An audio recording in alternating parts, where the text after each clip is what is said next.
Olá, eu sou a Camille, acadêmica de enfermagem da UFPR e eu faço parte do projeto Saúde nas Ilhas do Paraná. E hoje eu vou falar um pouco sobre esporotricose. Então, a esporotricose, ela também é conhecida como doença do gato ou doença da roseira. E ela acomete normalmente gatos, cães, cavalos e humanos.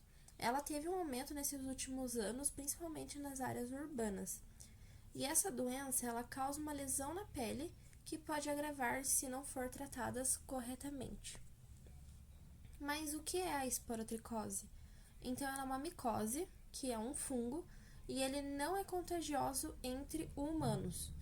Então, essa doença ela compromete a pele e também os tecidos subcutâneos e ela atinge os vasos linfáticos. E esse fungo ele é normalmente encontrado em solo, palha, madeira, espinho e matéria orgânica em decomposição. A transmissão da esporotricose ela pode ocorrer por diversas maneiras. Uma delas é pelo solo. Então, a transmissão do solo para nós humanos pode ocorrer quando nós temos feridas abertas e entramos em contato com o solo contaminado através de uma lesão no pé aberta, através das nossas mãos com uma ferida aberta. A gente pode estar mexendo na jardinagem, pegar um espinho que vai nos fazer uma abertura, que vai poder entrar o fungo, porque ele entra através de uma abertura na nossa pele. Então, pode ocorrer na madeira, no musgo, matéria orgânica, que é onde esse fungo está inserido.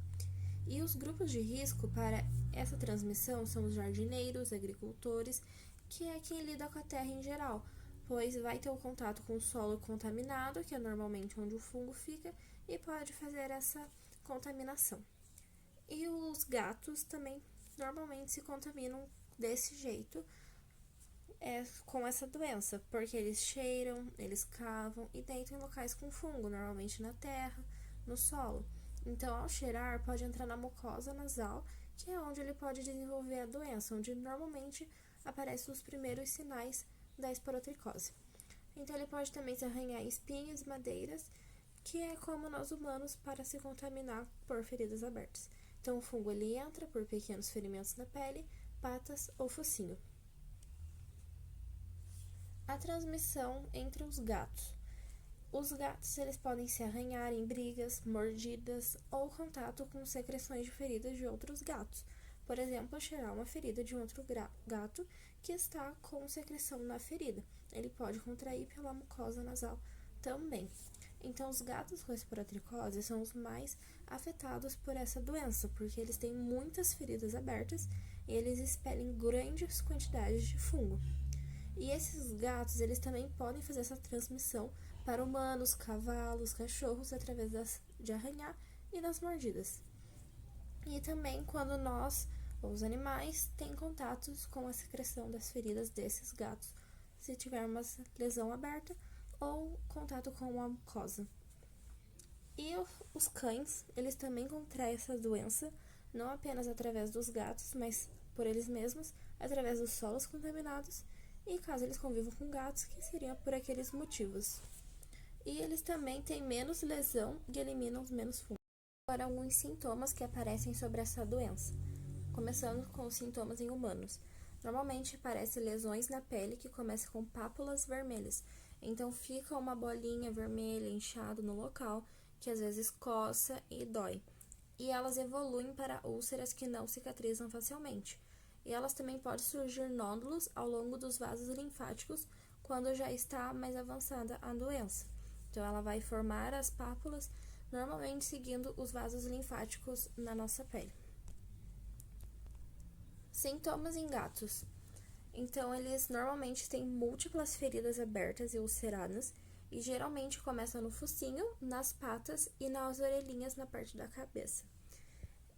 Então, é uma lesão com secreção purulenta e fúngica abundante, porque o fungo ele é mais adaptado ao corpo dos felinos. Então, pode haver inchaço e dor nas áreas afetadas. Então, os gatos doentes podem ficar mais letárgicos, mais lentos, mais quietinhos e acabam perdendo peso por, às vezes, não se alimentar. Os sintomas em cães. Eles têm menos lesões e são menos intensas que os gatos. Normalmente formam uma ferida ou nódulo da pele, na região que foi afetada. Às vezes é no focinho, às vezes foi por um arranhão de um gato, vai ser só naquela região, não costuma evoluir muito. E normalmente elas não ulceram, mas elas podem. Podem apresentar inchaço e desconforto no local também. E o tratamento? A gente tem que manter um tratamento com esses animais, principalmente em casa. É necessário isolar o animal, evitar ele ter o contato com a rua, porque gatos normalmente saem para a rua, às vezes voltam depois de 2 dias, e quando inicia o tratamento medicamentoso, é necessário dar no dia e no horário corretamente. E também é necessário isolar para não ter contatos com outros animais e não ficar fazendo a transmissão dessa doença.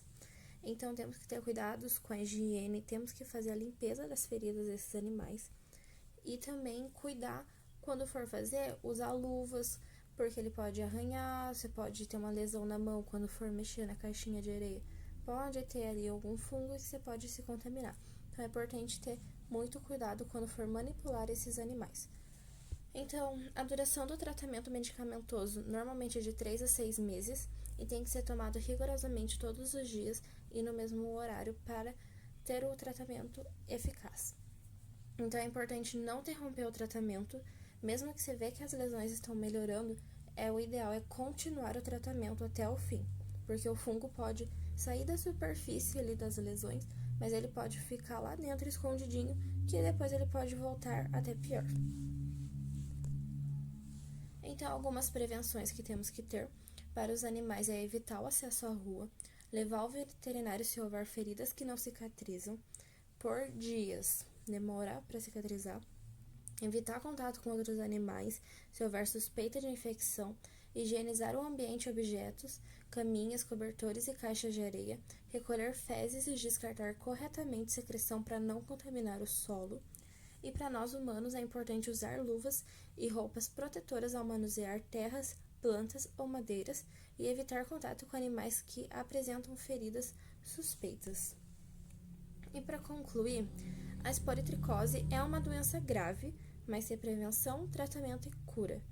Gatos não são vilões, eles também sofrem com a infecção e precisam de cuidado, não de abandono.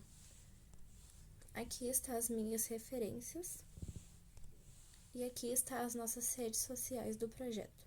Muito obrigada!